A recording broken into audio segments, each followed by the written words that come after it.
Bonjour Caroline et Amélie, bienvenue dans Biz & Bibs. Bonjour. Bonjour.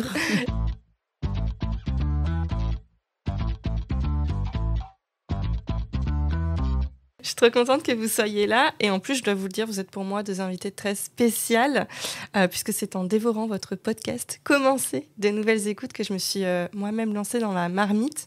Bon, ça remonte déjà, j'avais fait un podcast à l'époque Tout plaqué pour voyager en 2019, c'était un journal de bord de mes voyages en digital nomade et votre histoire inspirante, la façon dont vous avez construit et ensuite développé 17h10 au fil des années pour son lancement.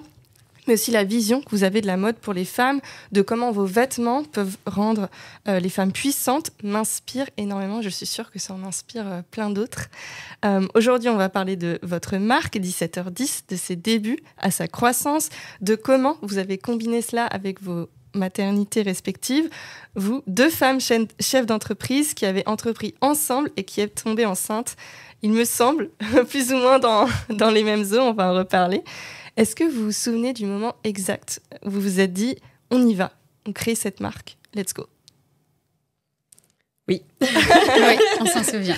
Très précisément.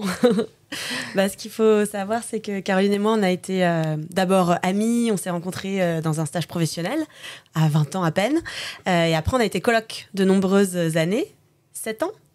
Et du coup, c'est vrai qu'on a commencé une carrière de salariés en agence de publicité, l'une et l'autre. C'était nos domaines professionnels. Et on avait une petite voix en nous qui nous donnait très envie d'entreprendre. C'est quelque chose dont on parlait, qui restait souvent à l'étape de tisane de retour de soirée et brainstorm de copines, jusqu'à ce qu'on se rende compte que l'envie était de plus en plus forte, qu'on adorait nos métiers, notre secteur de la publicité, mais qu'on avait autre chose dans le ventre. Et effectivement, un soir où, pour l'anecdote, c'était le soir de mon anniversaire, on aménageait notre appartement qui avait un setup spécial soirée très très précis parce qu'on recevait beaucoup, on était assez fêtardes.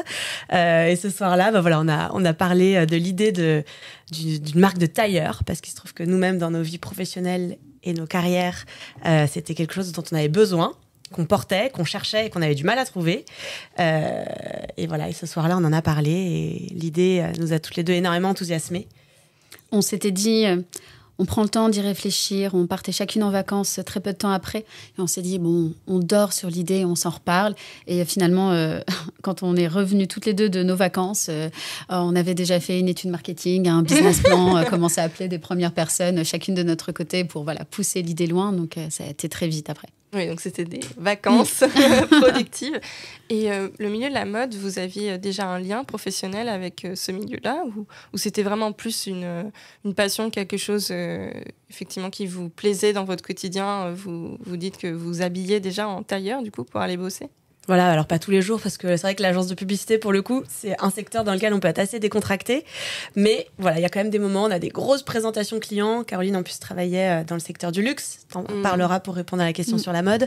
Et moi, j'avais un métier où j'avais vraiment des grosses présentations à animer régulièrement. Et quand même, dans ces moments-là, quand on est une jeune femme, qu'on fait assez jeune, qu'on est au début de sa carrière et qu'on doit leader une réunion avec des gens beaucoup plus expérimentés que soi, moi, honnêtement, je trouvais que le vêtement m'aidait beaucoup dans ces moments-là. Et après, intérêt personnel à fond. Moi, j'ai beaucoup hésité à faire des études de mode. J'ai fait des stages chez Bonpoint, chez Agnès B. Donc, c'était quelque chose qui m'a toujours plu et trotté dans la tête. Mais voilà, commencer par autre chose. Pareil, moi, j'ai toujours été très proche du secteur de la mode, mais plus par passion personnelle. Par intérêt, je pense, comme beaucoup de femmes. Et après, dans ma carrière, j'ai eu la chance de travailler pour pas mal de grosses maisons, de grandes maisons de luxe, dont certaines dans le prêt-à-porter. Donc voilà, j'ai toujours été très proche. Et pourquoi de ce le secteur. tailleur féminin, vous voyez quelque chose à changer à l'époque par rapport à ce vêtement-là? Il manquait, je suppose, il manquait effectivement... Tout simplement, en fait, il n'y avait pas d'offre. On s'est vraiment rendu compte que autant il existait des dizaines, des centaines de marques de costumes pour hommes, autant il n'y avait pas de marque de tailleurs pour femmes. Donc, on s'est dit...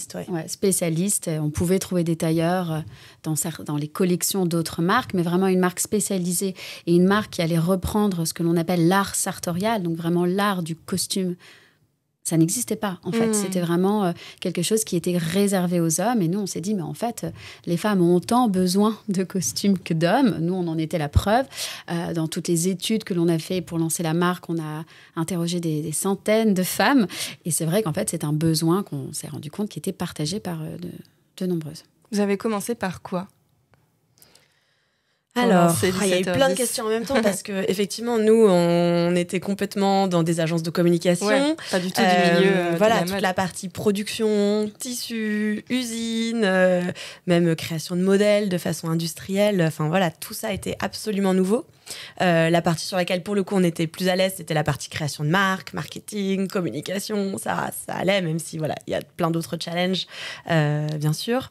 Et puis toute la partie administrative d'une création de société, parce que pareil, on n'avait jamais fait ça. Donc voilà, quel statut, quelle forme juridique, enfin voilà, tout ce qu'on a comme question quand on doit se lancer. Donc c'est vrai que les premiers mois ont été dédiés à comprendre tout cela, faire beaucoup de recherches, gagner la confiance d'industriels, ce qui est quand même un tour de force parce que quand on n'a pas fait d'école du tout de mode et qu'on leur dit « Coucou, je lance une marque et j'ai une collection », ils sont un peu frileux. Ça nous a valu quelques fous rires, on va pas se cacher des premiers salons professionnels qu'on a fait, mais bon, après, je pense que c'est aussi une leçon de comme quoi le bagou, la persévérance, le fait de croire tellement fort à ce qu'on fait et d'amener une certaine crédibilité quand même, nous a ouvert des portes et nous a permis de trouver des personnes qui ont cru en nous. Et Ce qui est intéressant aussi, je pense, c'est que comme justement, on ne vient pas de ce secteur, on ne vient pas du sérail, de la mode, on n'a pas de parents qui avaient déjà des marques. Voilà. On s'est aussi permis d'aller chercher des choses ou faire des choses, en fait, de façon complètement sincère et vraiment un peu candide parfois, je pense, mais que peut-être qu'on n'aurait pas fait si on était venu de ce sérail. On a présenté des plans de collection, un concept qui à la base est effectivement marketing et très dédié en fait à nos clientes, avant de se rendre compte que quand on lance une marque, un plan de collection avec autant de modèles, c'est pas crédible. En fait, nous, on savait pas que c'était pas crédible et on l'a fait parce qu'on savait pas que c'était pas crédible. Et au final, on n'a jamais mis de côté nos valeurs, on n'a jamais mis de côté ce que l'on voulait réellement faire parce qu'en fait, on savait pas que c'était compliqué à faire. Et je pense que finalement, être parfois complètement frais dans un secteur, ça peut vraiment être un avantage parce que quand on ne sait pas qu'on ne peut pas le faire, on peut le faire. Oui, ça ne vous a pas totalement desservi parce que finalement, vous aviez une vision, vous aviez une niaque qui ont dû en convaincre effectivement plus d'un de collaborer avec vous. Donc petit à petit, vous avez monté ce projet. Vous étiez toujours salarié à côté ou comment vous avez fait pour... parce que c'est quand même un boulot à plein temps, monter une marque comme ça. On n'est pas resté salarié très longtemps. Hein. On a, comme disait Caroline, je suis de début mai, donc voilà, on en a parlé début mai.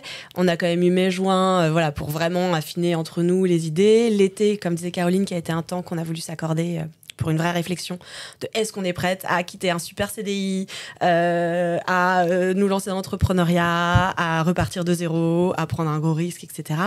Et à partir du moment où on s'est dit oui, en revenant en septembre, là, on a négocié nos départs et on a toutes les deux vraiment été libérées en janvier.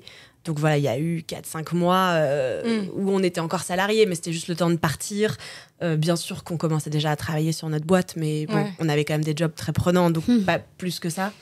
Donc non, on a vraiment fait le choix d'être 100% dans notre projet à partir du moment où on était sûr de nous. Vous aviez négocié un départ pour avoir justement un peu un matelas financier pour pouvoir... On a eu la chance d'avoir des ruptures conventionnelles. Ok, oui, effectivement. C'est toujours les débuts qui sont les plus compliqués, surtout quand il y a la création d'un produit, parce qu'il y a beaucoup de financement. C'est ça. Comment, à quel moment vous avez été approché, vous avez eu l'idée de faire ce podcast, parce que pour le rappeler du coup aux éditeurs, vous avez en fait documenté toute la création de 17h10 dans un podcast audio qui est toujours disponible, je vous le recommande. Si vous voulez l'écouter, il s'appelle Commencer de nouvelles écoutes. Et il est passionnant parce que c'est un peu comme un journal de bord de votre création de marque. On vous entend discuter de vos réflexions, on entend vos rencontres avec les fournisseurs, les stylistes, la banque, vos galères, vos succès, vos joies, vos déceptions. Et c'est incroyable parce que c'est une plongée vraiment très intime dans la création de 17h10 de l'idée au lancement de la première collection. Alors comment est-ce que vous avez eu l'idée ou en tout cas comment ça s'est goupillé pour lancer ce podcast en même temps que la création de votre marque ? Je pense que c'était une démarche très sincère de vouloir répondre à nos propres questions à la base, qui était est-ce qu'on est plus heureux quand on est entrepreneur? Est-ce qu'on fait un choix juste? Est-ce que ce rêve de plus de flexibilité, tout ce qu'on imaginait, qu'on entendait, c'est l'époque en plus nous on a lancé au moment où Station F était en pleine éclosion, donc on parlait beaucoup des parcours d'entrepreneurs, c'était vraiment les figures un peu à suivre, on n'entendait que en plus des interviews de leurs success stories, c'était pas mal d'autopromotion, comment voilà ils avaient fait telle levée de fonds, et il n'y avait pas beaucoup de discours de vérité en fait. C'est quoi les vraies galères, quand on a beaucoup plus aujourd'hui, mais à l'époque il n'y en avait pas encore, c'était vraiment que les paillettes. Les femmes aussi, parce qu'il y avait quand même très peu d'hommes, ou en tout cas très peu de femmes qui documentaient leur création. Oui, mais même les hommes, en fait, comme dit Amélie, c'était vraiment beaucoup de strass et de paillettes. Et en fait, nous, ce qui nous manquait, c'est concrètement comment on fait. Concrètement, c'est quoi les coulisses de l'entrepreneuriat? Et derrière, en fait, ces interviews de j'ai construit un business à 2 millions en 2 ans. Comment t'as fait, en fait? Et comme justement, nous, on ne trouvait pas ces réponses, on s'est dit c'est intéressant de le documenter. On a un peu fait une série Netflix avant les séries Netflix, j'ai envie de dire. Et alors, la mise en relation avec Nouvelles Écoutes, vous les connaissiez ou... Non, on y allait au culot. On a écrit à Lorraine Bastide qu'on suivait. On adorait son podcast La Poudre. C'était aussi le moment où les podcasts sortaient beaucoup en France. On était presque pas du tout au début, mais c'était encore le début, on va dire.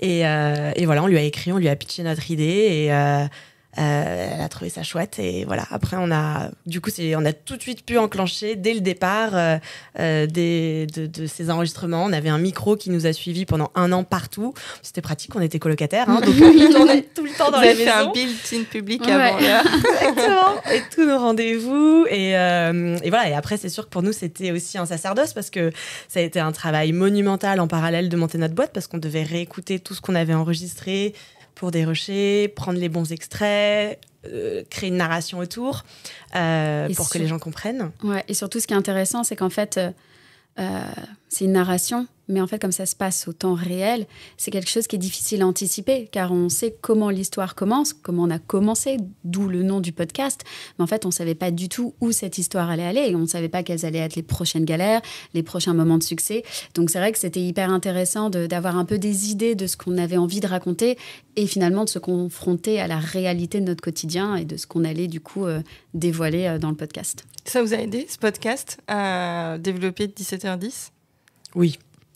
Il y a plein d'aspects. Je pense que le premier, c'est ça nous a donné de la notoriété.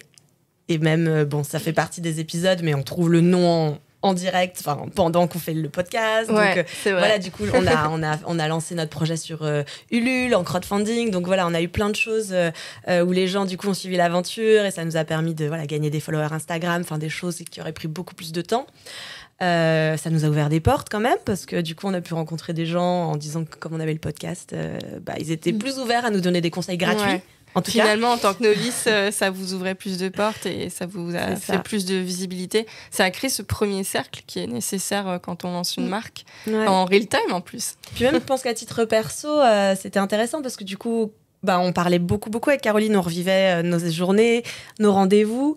Et du coup, je pense que ça nous a permis d'avoir une communication extrêmement fluide, de repasser tout vraiment au filtre précis des choses. Donc, d'analyser nos émotions, comment on se sentait. Comme de toute façon, on nous entendait pleurer dans le podcast et que derrière, il fallait qu'on raconte pourquoi ou rigoler. Derrière, ça nous... Ah, mais ouais, j'ai été joyeuse pour ci, là, ça m'a fait de la peine ça. Et je pense que ça a été très sain pour nous. Fatigant mais sain. Fatigant mais sain, ouais. Un décortiquage en temps réel en fait. Ouais, carrément. Non mais elle est incroyable cette série auditive justement. Je la recommande à tous ceux qui lancent leur marque, notamment dans la mode. C'est gentil. Donc vous avez lancé le podcast, vous avez lancé 17h10 et qu'est-ce qui s'est passé au lancement officiel de la première collection ? Gling, gling, gling sur le téléphone. Qu'est-ce qui s'est passé ? Ça a fonctionné. Tout simplement. Doucement mais sûrement. Nous, on est passé par un Ulule, comme je disais. Donc voilà, du coup, c'était tout l'intérêt de pouvoir faire un peu une montée, justement, par un lancement un peu avec un temps donné. Ulule, c'est le principe où les gens X jours pour précommander des choses. Et du coup, ça permet de donner aux fondateurs un petit matelas d'argent qui leur permet de lancer des productions. C'est vrai que dans un cas comme le nôtre, il y a beaucoup de frais en amont. Il faut acheter des tissus, il faut acheter des boutons. Et puis Comme je disais, on avait vraiment un plan de collection assez ambitieux, puisque le concept même de 17h10, je me permets un petit pause, parce que c'est intéressant de comprendre, car on n'a pas lancé une marque comme beaucoup de DNVB à l'époque, avec juste un t-shirt, un jean et une chemise, en fait. Nous, vraiment, ce qui animait 17h10, c'était de faire en sorte que chaque femme puisse trouver le tailleur parfait, le tailleur qui lui convient. Donc, on a fait un principe de mix and match, où on a créé, dessiné plusieurs modèles de vestes, plusieurs modèles de pantalons disponibles dans le même tissu. Comme ça, suivant les styles et les morphologies de nos clientes, elles étaient sûres de trouver un tailleur en combinant la veste avec le pantalon de leur choix.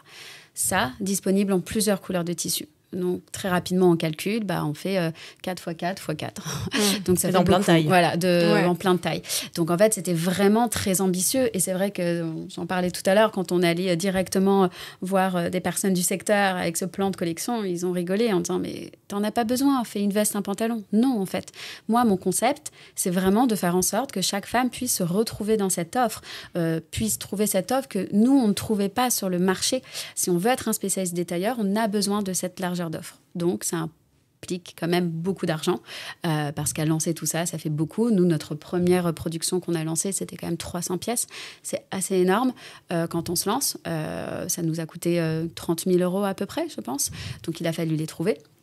Donc, la campagne de crowdfunding était nécessaire pour ça.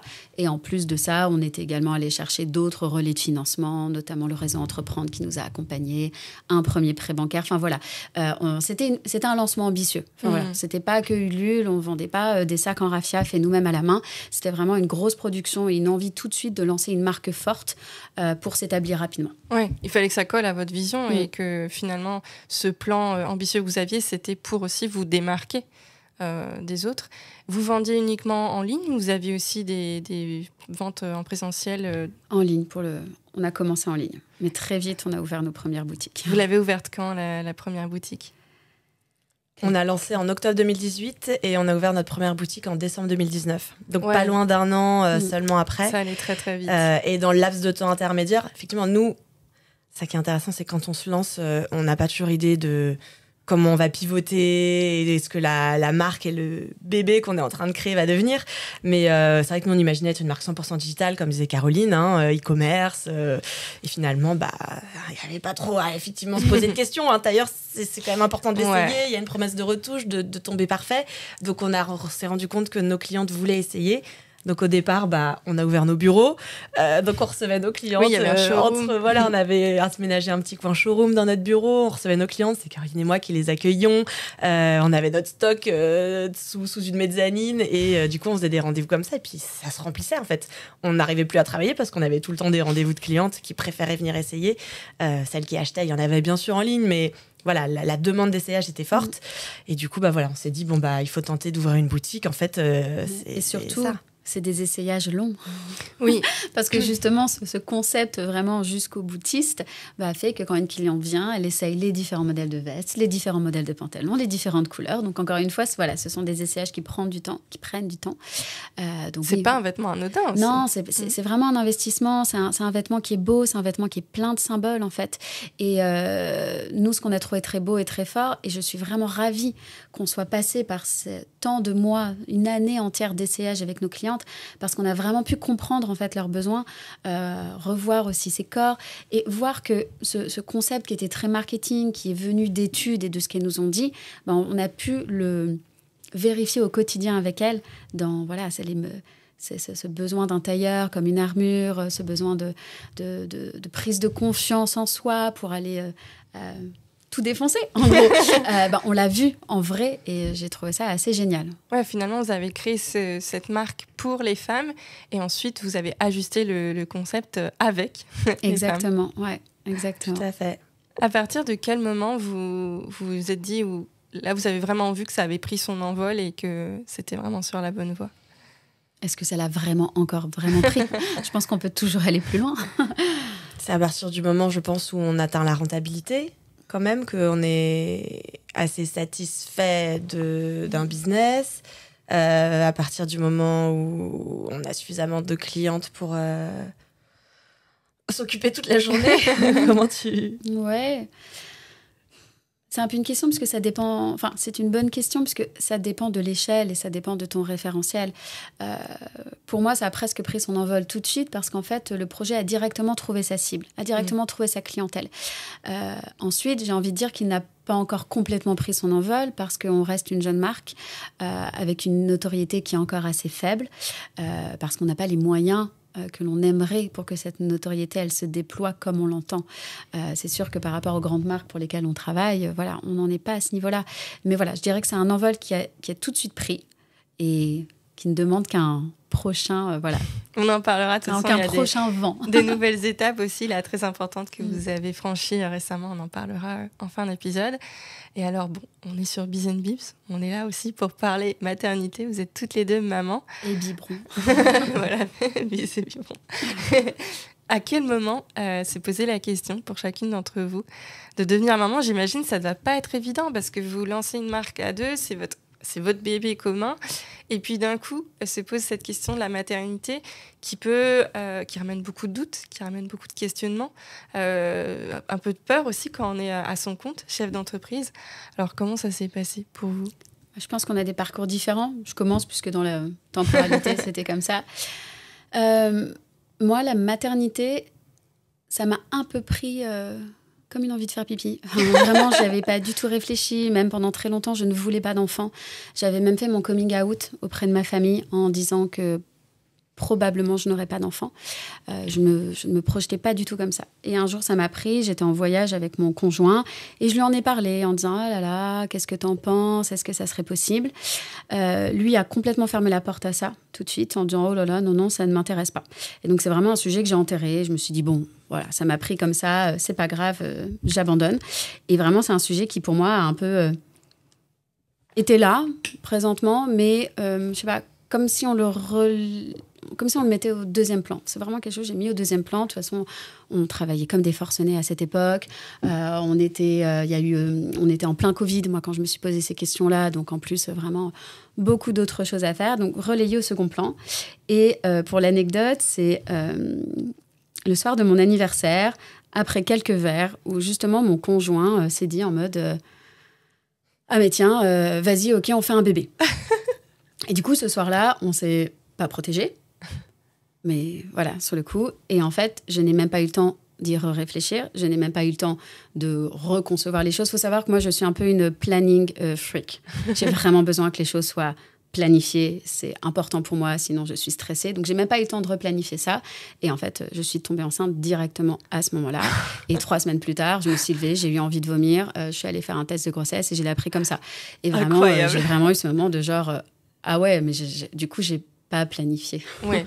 Donc j'avais cette envie, sinon on va pas se mentir, je suis une adulte, je me serais protégée, mais j'étais jamais dans ce truc de ça va marcher tout de suite, c'est impossible, j'ai plus de 30 ans, enfin vraiment. Et donc du coup là après il a fallu se dire oulala, il faut planifier. Voilà. Et comment après on fait la suite. Et du coup Amélie avait d'autres réflexions dans le même moment.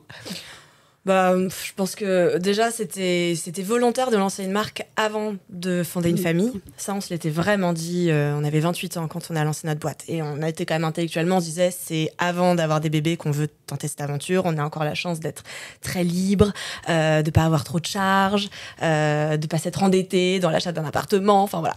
Et du coup, et moi, je sais que c'était un choix de monter une boîte aussi parce que je me sentais très carriériste, j'adorais bosser, mais la pub nous avait montré des exemples de maternité très difficiles, avec des femmes qui travaillaient comme des dingues, qui rentraient très tard le soir, et moi ça ne me convenait pas dans la projection que j'avais de ma vie de famille et d'allier le pro et le perso.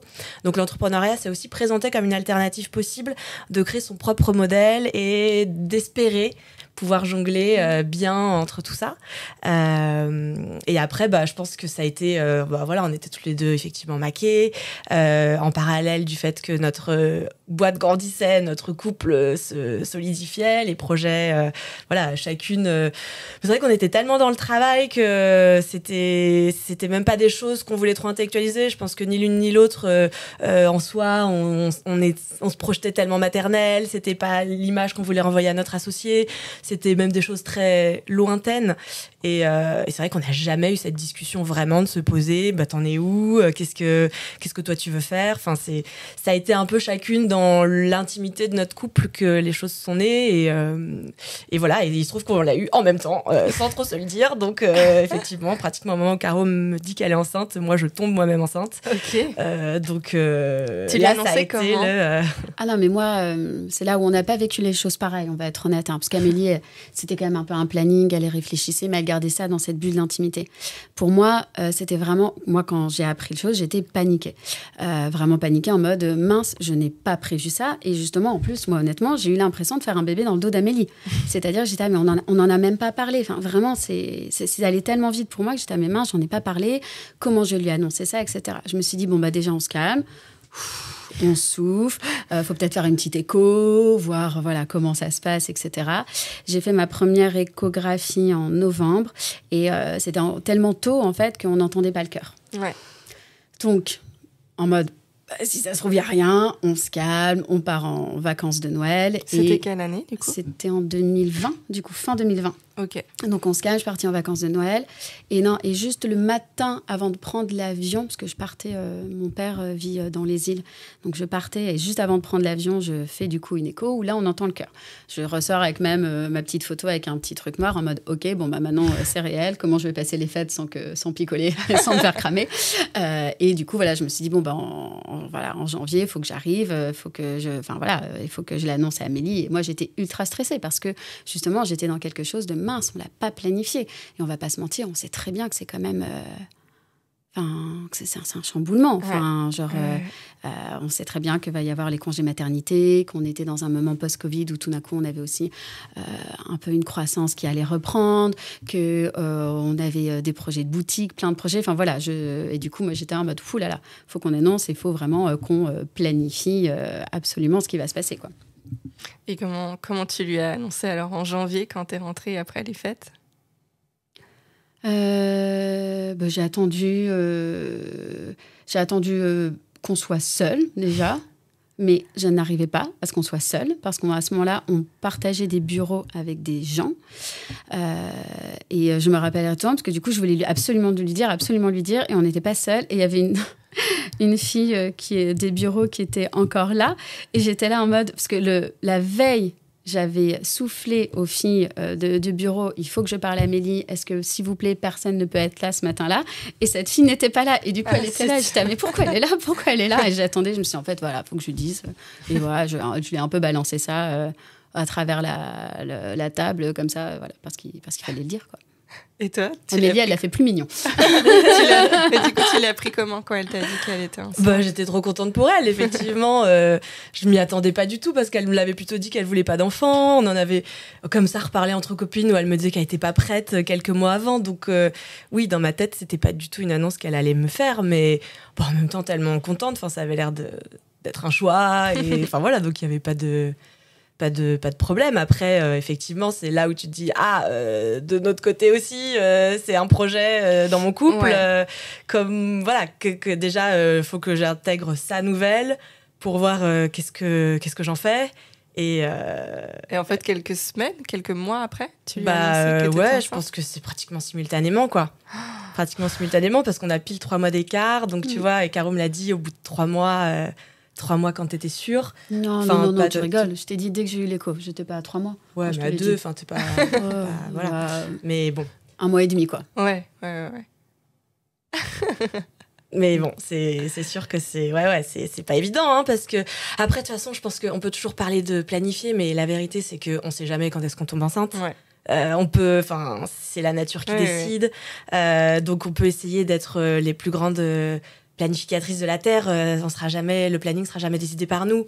Donc déjà quand on a la chance de pouvoir tomber enceinte, moi je trouve que c'est ça qu'il faut accueillir et après on fait le planning au mieux et on trouve des solutions pour sa boîte, quoi. Enfin, je pense que ça va être la suite de toute ton interview.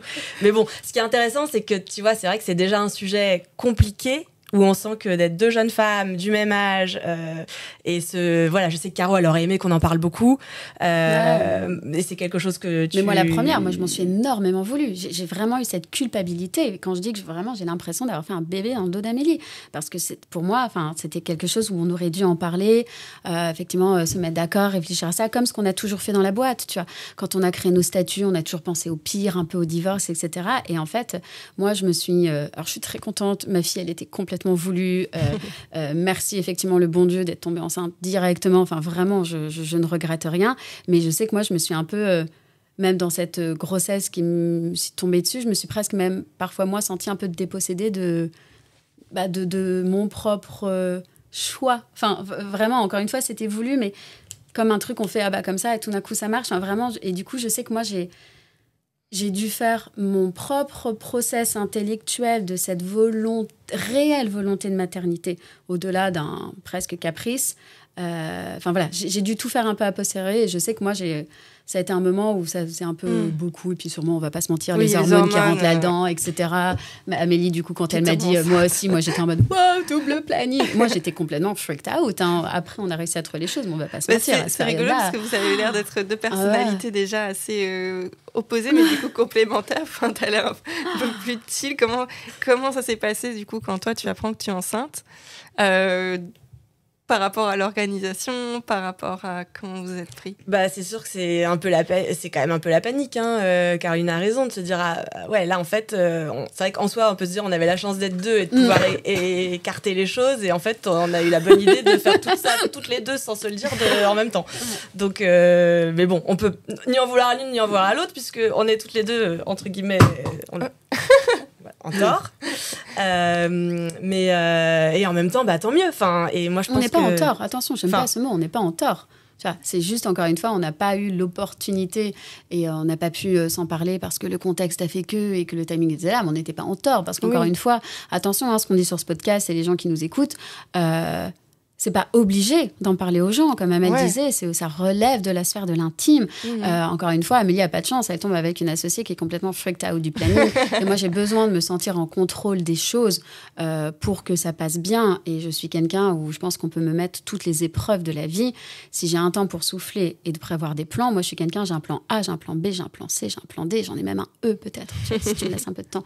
Mais en soi, c'est pas du tout, c'est pas un tort de pas s'en être parlé du tout, quoi. Au contraire. Heureusement vous partagez déjà exactement, qu'on a le droit d'avoir un truc de l'intimité. Et sur le moment, si moi j'ai freaked out, c'était juste en mode il faut qu'on fasse bien les choses pour nous deux. Tu vois, c'est vraiment. C'est normal. Vous avez construit ça ensemble, et puis de voir que toutes les deux vous tombez enceinte, il y a forcément un moment de panique. Et puis panique, attention, il y a quand même eu beaucoup de joie. C'est-à-dire qu'on était mais trop cool.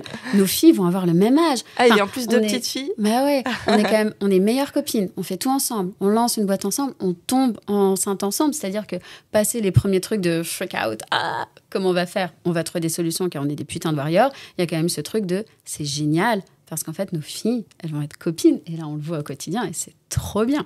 C'est incroyable ça. Comment vous avez fait pour vos grossesses? Alors j'imagine que c'est plus l'après en fait qui nécessite plus d'organisation. Vos grossesses respectives se sont bien passées déjà? Ouais, on a eu de la chance. Hein.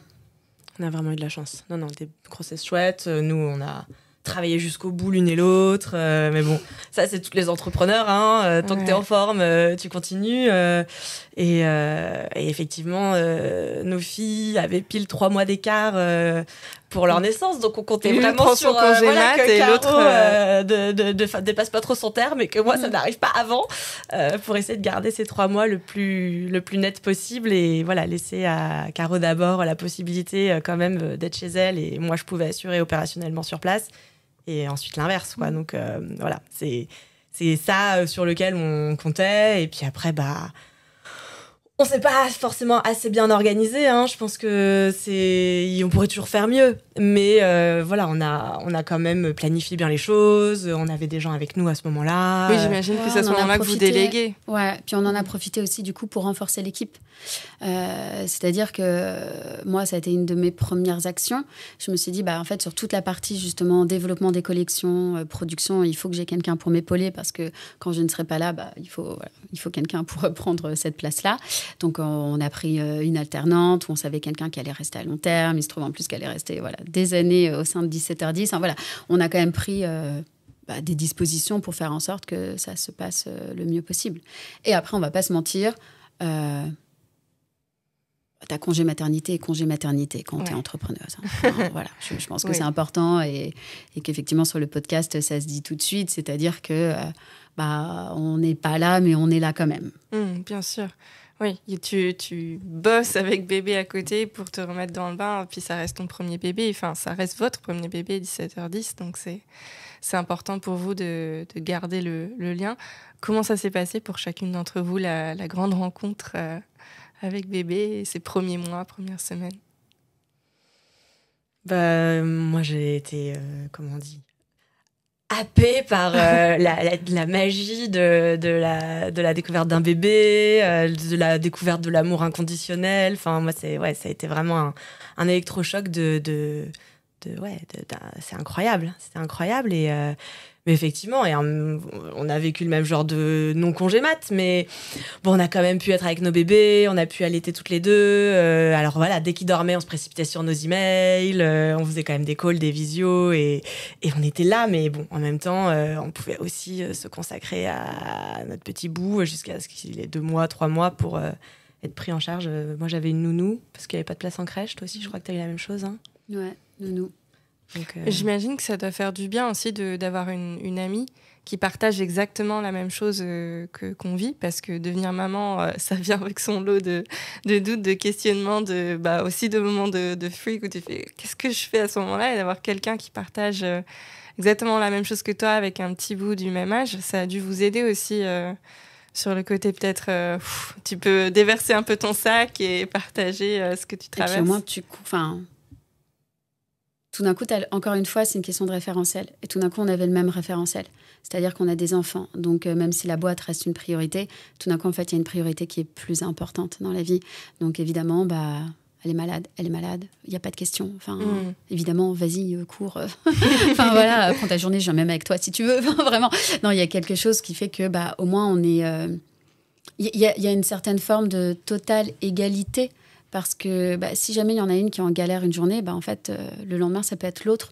Donc, en fait, ça a encore plus renforcé aussi un peu ce 50-50 qu'on a, parce que on vit exactement la même chose. Ça a renforcé vraiment votre union professionnelle, le fait de devenir maman en même temps? Ah oui, c'est sûr. Ouais. Je pense que c'est très difficile, tant qu'on n'est pas parent, d'imaginer la charge mentale, fatigue, enfin, tout ce que vit un parent. Et si on ne l'a pas vécu soi-même, bien sûr qu'il y en a qui en sont capables, mais c'est très compliqué. Et là, c'est sûr que, comme dit Caroline, on était tellement connectés, on vivait la même chose, qu'il y avait une indulgence, une bienveillance entre nous, que je ne suis pas sûre que moi j'aurais eu si je n'avais pas su ce que c'était, parce que effectivement tu peux toujours te dire oh là là, ça fait 3 jours qu'elle vient pas, qu'elle répond moins, enfin et c'est difficile alors que là effectivement on était à peu près au même rythme, on avait le même nouvelle priorité, l'envie d'être très impliqué dans notre boulot, mais voilà, ces contraintes là à côté, et du coup c'était super parce qu'on était complètement alignés, complètement tolérante, en soutien, et après tout le côté copine, bien sûr, de se refourguer tous les bons plans, les bons médecins, les petits tips, les crèmes pour l'allaitement. Voilà, ça c'était très cool quoi. aussi, ouais, bien sûr. Et est-ce que vous avez rencontré des défis ou des challenges particuliers, peut-être liés à votre maternité, qui vous ont, on va dire, aidé ou qui ont modifié votre façon d'entreprendre dans ces premiers mois, premières années de maternité? Alors, modifier, je pense que comme tout le monde, on a appris à être plus efficace, moins perfectionniste. Donc, pour pouvoir partir plus tôt, faire les sorties de crèche. Avant, mais vraiment, avec Caroline, on était capable de bosser jusqu'à minuit. Enfin, on était des forcenés du travail. On respirait boulot, on adorait ce qu'on faisait, on était passionnés, rien ne nous arrêtait. Là, il y a quelqu'un d'autre qui attend vraiment qu'on rentre. Donc, ça nous a quand même remis un peu les pendules à l'heure. Pour le coup, vraiment, le boulot, ça doit s'arrêter à un moment. On a, comme beaucoup d'entrepreneurs, je pense, eu la chance de goûter à ce qu'est la flexibilité.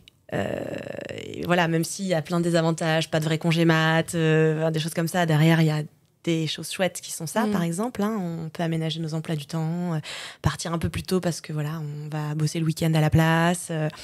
On s'organise comme on veut. Et après, peut-être là, ça va plus être mon expérience personnelle, mais moi, j'ai divorcé assez vite après la naissance de ma fille. Et là, je pense que pour moi, le choix de cette boîte a pris une vraie dimension de maintenant, je suis toute seule. Je n'ai pas de deuxième salaire, j'ai un bébé à faire vivre. Cette boîte doit marcher. Enfin, je n'ai plus le choix et je ne peux plus attendre de rêver à quelque chose. Enfin, je suis plus un deuxième salaire ou un complément. Donc ça, là, c'est vraiment, est-ce que ce que je fais, je suis sûre, j'y crois vraiment.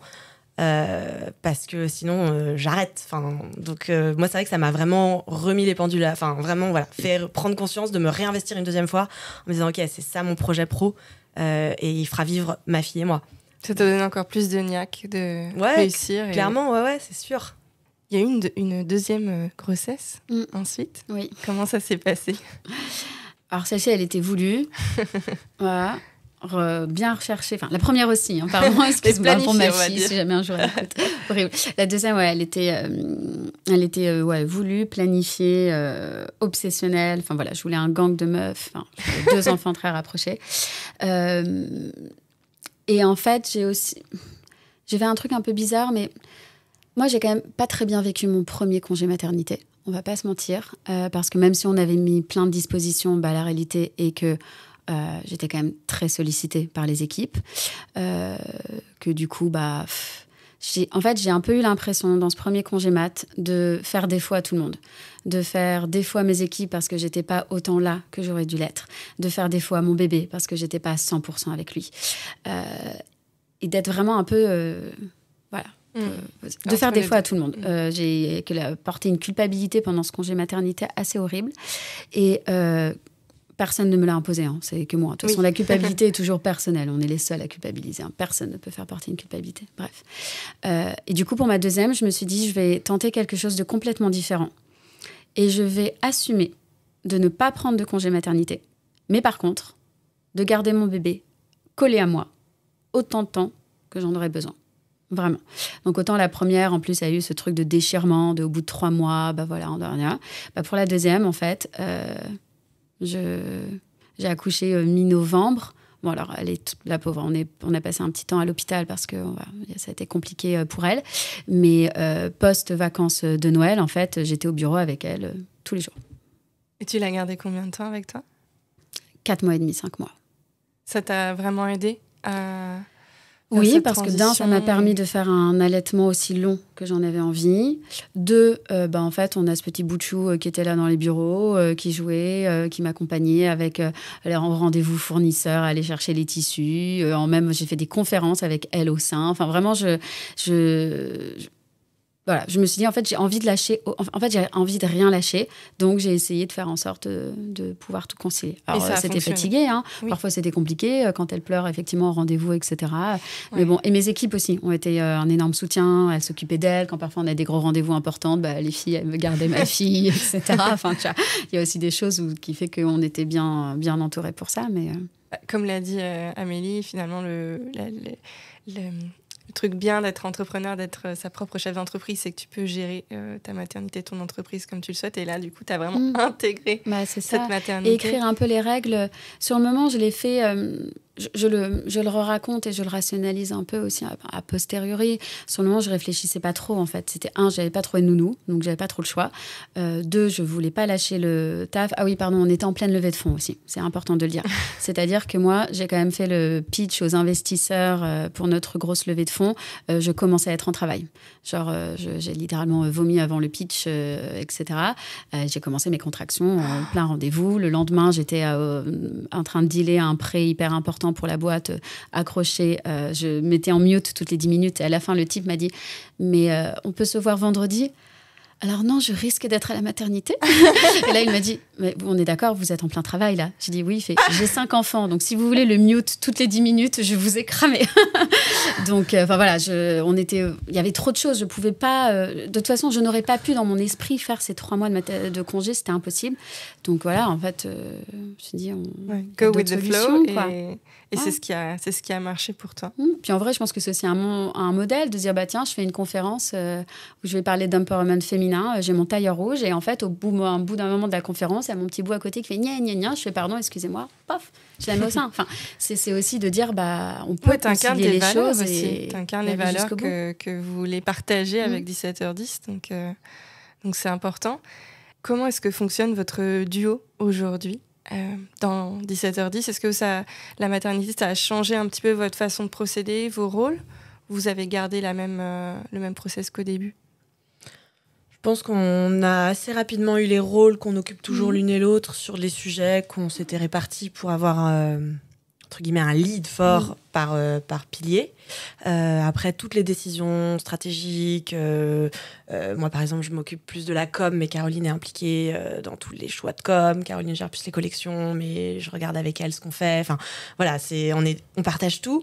Peut-être que on s'est donné encore un peu plus d'autonomie sur nos sujets parce que, effectivement, on peut pas être partout. Donc voilà, on continue à prendre les grandes décisions stratégiques l'une et l'autre, mais après, on fait confiance une fois que c'est décidé. Chacune fait au mieux, mène et fait en sorte que ça avance.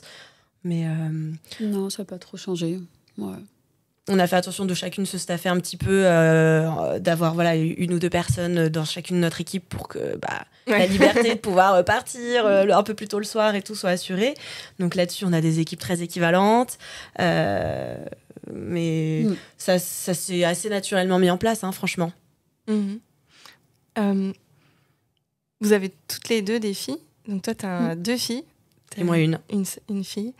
Qu'est-ce que c'est drôle parce que du coup 17h10 marque de tailleur pour femmes avec c'est pas que un vêtement, vous avez tout un discours de marque derrière, des valeurs très fortes autour de l'empouvoirment des femmes, le fait que avec le bon tailleur tu peux te sentir puissante dans toutes les situations. Qu'est-ce que vous aimeriez transmettre à vos filles sur le fait de prendre sa place, de créer, d'oser? Moi, je crois qu'elles prennent suffisamment leur place. Non, je rigole. Je trouve que tu l'as très bien dit. C'est un peu ça. Moi, je pense que quelque chose qui a un peu changé avec la maternité, c'est justement le fait de dire, en fait, maintenant, on devient un rôle modèle aussi pour nos filles. Et tout d'un coup, j'ai l'impression qu'on se voit aussi différemment. Et moi, j'ai passé ma vie à dire oui, faites ce que je dis et pas ce que je fais. J'ai toujours de bons conseils pour les autres et je me les applique pas. Et là, je me suis dit, en fait, il est temps que ça change parce que finalement, mes filles, elles vont me voir et c'est ça qu'elles vont retenir. Et notamment cette façon de se plonger en permanence à bras-le-corps dans le travail à tout prix, travailler à tout prix. Effectivement, là, j'aurai un 3e enfant, par exemple. Là, je pense que je prendrai un vrai congé maternité. Il y a aussi quelque chose où on évolue par rapport au contexte et d'autres choses. Et moi, j'ai poussé quand même l'exercice de beaucoup, beaucoup travailler avec 2 bébés qui ne dormaient pas. Moi, j'ai quasiment pas dormi pendant 4 ans. Vraiment, j'ai eu un gros, gros souci. On en parle très peu du problème du sommeil chez les parents. Moi, c'était très poussé. Mes bébés ont très, très mal dormi. Là, ça fait honnêtement 6 mois. 7-8 mois, allez, je suis gentille, que mes filles se mettent à dormir. Mais sinon, je ne dormais pas. Et je me suis vue aussi, petit à petit, en fait, tomber. Ouais. C'était très dur. J'ai vraiment tiré sur la corde très, très, très longtemps et très loin. Et surtout avec ce truc de, on est boss, il faut tenir, c'est nous qui menons la barque, il faut tenir. Ignorer un peu les signaux envoyés par ton corps. Ouais. Et là, maintenant, je me dis, c'est aussi ce rôle modèle de femme forte. Il est bien, mais il a aussi des limites. Et je pense qu'en fait, une vraie femme forte et le vrai empowerment, c'est aussi de dire aux femmes, en fait, écoutez-vous, c'est OK. Respectez-vous. Le repos n'est pas quelque chose que l'on mérite. Le repos est quelque chose qui nous fait plus avancer, en fait. C'est pas simplement on ne mérite pas le repos parce qu'on a fini sa to-do list, mais le repos va nous aider à la finir encore plus vite, au final. Et voilà, c'est plein de nouveaux tips que j'essaye de mettre en pratique dans ma vie. Et je suis pas sûre que j'aurais fait ça. Je suis pas sûre que j'aurais grandi à ce point-là si j'avais pas été maman et si j'avais pas eu le regard de ces 2 petites têtes blondes. Oui, elles sont blondes. Voilà, sur moi. Non, mais c'est clair. Enfin, devenir maman, c'est énormément d'amour, mais c'est aussi se prendre plein de murs au quotidien et ne pas savoir gérer des situations ou alors devoir gérer des choses qui sont très compliquées, comme le manque de sommeil sur la longue durée. Ça nous rend irritables, ça nous fait manquer des choses. C'est vraiment... on en parle justement dans un prochain épisode. J'ai fait tout un épisode avec une spécialiste du sommeil. Donc bon, je l'écouterai avec attention. Si elle dort, j'espère que ça pourra... Mais c'est dur. C'est très dur parce que moi, pour survivre à ce manque de sommeil, j'utilise vraiment le terme survivre. Ah oui, non, mais c'est tout à fait ça. Tout d'un coup, en fait, on doit changer sa vie. Moi, j'ai toujours été justement à travailler très longtemps et notamment à travailler très tard. Et faire la compta, faire les machins en regardant des séries jusqu'à 1h du matin, faire les mails un peu chiants, etc. Je le faisais tout le temps. Sauf qu'en fait, si je fais ça, ma fille, elle se réveille à 2h. Et à 4h30, très souvent, c'est fini la nuit. Donc, j'ai fait des nuits comme ça où je dormais à peine 4 heures en pointillé, impossible. Donc, en fait, pour survivre, j'ai dû avoir une hygiène du sommeil, une hygiène de vie assez irréprochable. Ça passe par la nourriture et ça passe aussi par se coucher à 22h pour survivre. Et donc, en fait, finalement, Amélie, quand elle disait on apprend à être plus efficace, avant, moi, je travaillais jusqu'à minuit. Sauf que maintenant, à 22h, je suis au lit. Donc, forcément, je dois être 3 fois plus efficace dans ma journée. Bon, ça fait d'autres comportements déviants, comme faire des calls en vélo, des visio-calls, mais ça, c'est autre chose. Toi, t'as pu dormir? Moi, ouais, j'ai eu de la chance. Ma fille a pas été trop compliquée. J'ai pas eu ce problème-là.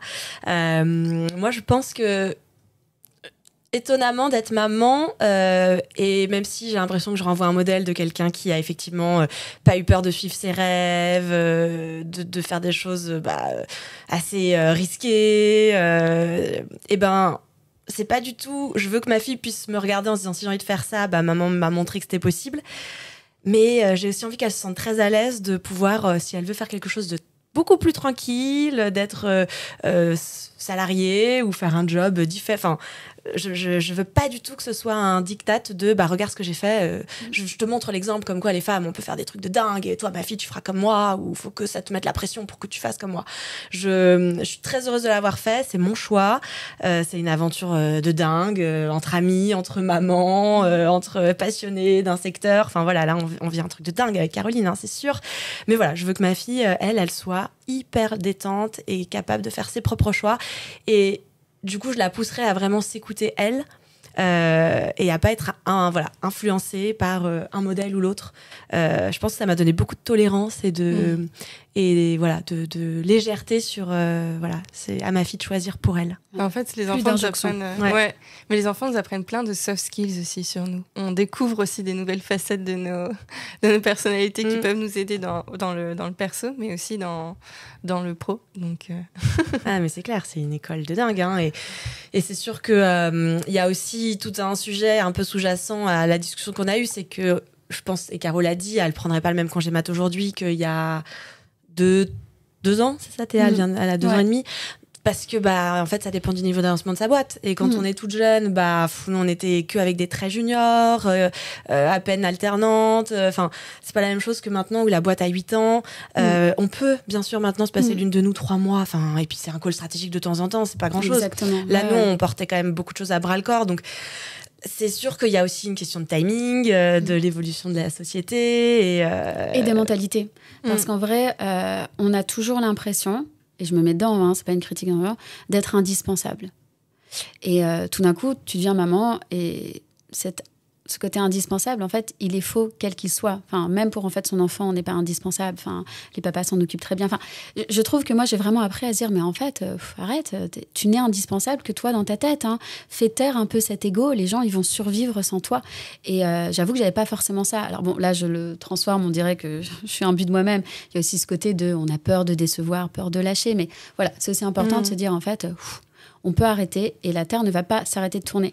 Et moi, ce que je trouve hyper intéressant, nous, on travaille beaucoup là, ces derniers mois avec Amélie sur plein de pratiques qu'on appelle un peu aujourd'hui l'automatisation. Mais grosso modo, pour la faire plus simple, c'est comment faire autant, si ce n'est mieux, avec moins d'efforts. Et on se rend compte qu'en fait, en faisant ça, la boîte, elle tourne aussi bien, si ce n'est même mieux. Bon, après, c'est très contextuel, hein, les périodes. Mais en fait, nous, on va beaucoup mieux Et quand nous, on va beaucoup mieux, on est aussi beaucoup plus capable d'apporter notre entreprise plus loin. On est aussi plus là pour nos proches. Vraiment, moi, ces derniers mois, j'ai pas pris un pas de recul, j'en ai pris 3. Et en fait, ça fait du bien. Et tout le monde n'en va que mieux. Et est-ce que c'est simplement la maturité? Est-ce que la maternité a porté cette maturité? Je ne sais pas. Mais voilà, c'est vrai que c'est important de le dire. Et je pense qu'aujourd'hui, je ferai les choses différemment. Et parce qu'en plus, le contexte nous permet de le faire. Mais pas que. Il y a le contexte, mais il y a aussi beaucoup de mentalité. Bon, déjà, cet épisode est pépite, rien que pour toutes les leçons que vous avez partagées, les réflexions qui sont... moi-même, je me les pose tous les jours. Le fait d'être indispensable. Tu parlais tout à l'heure de bosser très tard. En fait, des fois, on pense qu'il faut mettre les heures. Mais en fait, pourquoi ? Pourquoi tu dois mettre des heures ? C'est exactement ce qu'on disait. Je fais un petit clin d'œil à Emmanuel. Vous avez eu Emmanuel Roy-Jaquin lors d'un atelier dans votre boutique 17h10. Elle parlait de la loi de Pareto et la loi de Parkinson il y a les aussi. deux, exactement, ouais. Le fait qu'en fait, si tu n'as que 3 heures à louer à ta tâche, tu vas la faire en 3 heures. Si tu as 3 jours, tu vas la faire en 3 jours. Donc voilà, des fois, c'est énormément de mindset, de hack. Et je commencerai par effectivement cette loi de Pareto, les fameux 80%, 20%. Nous, ça nous a aussi permis de prioriser les choses. Parce qu'on est des grosses bosseuses avec Amélie. On est également des nanas très créatives. On a 1000 idées à la minute. Des idées de développement de 17h10, on en a plein. Et on a passé quand même du coup 7-8 ans à lancer plein de perches. C'est comme si on avait lancé plein de perches parce qu'on a plein d'idées. Après, on n'a pas un temps infini. On n'a pas non plus suffisamment d'équipes pour aller suivre tous les leads qu'on a ouverts. Et en fait, aujourd'hui, on arrête un peu de faire ça. En fait, on a quelques leads ouverts et maintenant, on se dit, OK, on bosse sur ça. Ça sert à rien d'ouvrir toutes les portes si derrière, tu peux pas aller dire bonjour aux gens. Elle est nulle, cette comparaison. Non, mais vous avez compris. Je voulais pas continuer sur la pêche, je m'y connais pas assez. Mais voilà, c'est vraiment ce truc de, en fait, maintenant, on choisit et surtout, on fait un essai. Tiens, là, sur les prochains mois, nos gros objectifs, c'est ça. Et on va voir ce que ça donne. Et après, on passera à autre chose.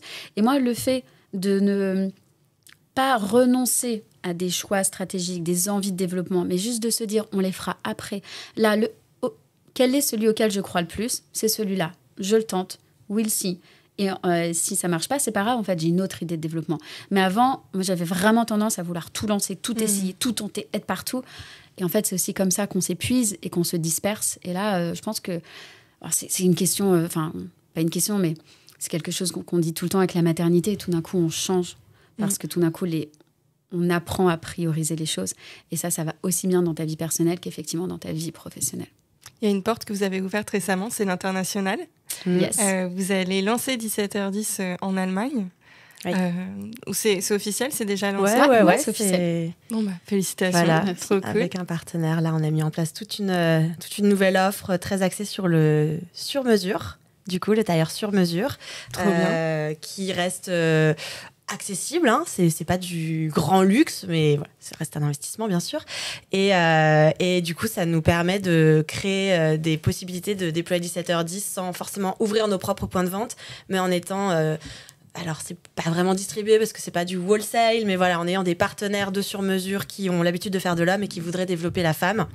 Et comme ça, ils peuvent intégrer 17h10, ils ont tout notre accompagnement, notre savoir-faire, on a tout un kit en fait starter pour eux et on les accompagne. Et du coup, en fait, c'est un business qui est un super pivot pour nous, en plus de ce qu'on continue à faire bien sûr du prêt-à-porter dans nos boutiques, mais d'un coup qui nous ouvre. Là, c'est l'Allemagne qui a pris. On est en discussion avec d'autres pays, donc hyper intéressant comme nouveau temps pour notre société et comment effectivement un business pivote. On pense être digital, on a des points de vente, on pense être du prêt-à-porter, on revient sur du sur-mesure. Il y a plein de choses qui évoluent au fur et à mesure que la société et notre société changent et voilà, je pense comme dit Caro, on manque pas d'idées, donc on essaie de les accompagner et on suit tout ça, donc c'est ça le prochain chapitre. Et du coup, on lance aussi plus officiellement, parce qu'on l'a toujours fait, mais le sur-mesure aussi pour 17h10. En France aussi. Ouais, dans nos propres boutiques. En plus, ouais. Génial. Ça donne envie en tout cas de s'équiper d'un de vos merveilleux tailleurs qui, je le rappelle, sont pour, évidemment, si on veut avoir un super costume pour sa vie pro, mais pour n'importe quelle occasion en fait, pour quand on est invité à un mariage ou un événement important, une prise de parole en public. Vous avez quoi comme type d'événement que vous couvrez à 17h10 de tout? Tu viens d'en dire beaucoup déjà. Une thèse, on fait aussi des tailleurs blancs pour les mariages civils. Effectivement, beaucoup d'invités pour des cérémonies, des galas, des cocktails qui voudraient un beau smoking ou un tailleur de couleur. Le premier job, c'est souvent un beau cadeau qu'on fait à sa fille. Et après le travail, hein. Nous, on a une clientèle de femmes vraiment à poste à très haute responsabilité ou de femmes qui sont toujours sur le devant de la scène, voilà, et qui ont ce besoin en fait d'être habillées de façon plus formelle au quotidien. Voilà. Vous verrez aussi beaucoup à la télé parce qu'on a beaucoup de journalistes qui nous portent. Et 17h10, et beaucoup d'influenceuses aussi. Beaucoup d'influenceuses, Puis on a choisi notre nom 17h10 parce que justement, ça fait un peu écho à, je pense, tout ce qu'on a dit aujourd'hui. C'est ce challenge des femmes d'assurer jusqu'à la fin d'après-midi, début de soirée et après une deuxième journée qui commence, que ce soit parce qu'on est maman ou autre. Mais voilà, et c'était quelque chose qu'on avait eu, c'est que souvent les femmes doivent s'habiller le matin jusqu'au soir et on n'a pas le temps de se changer.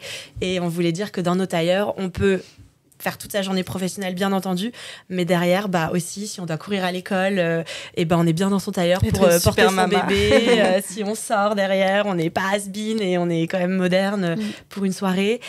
Si on a un date, on est glamour et sexy.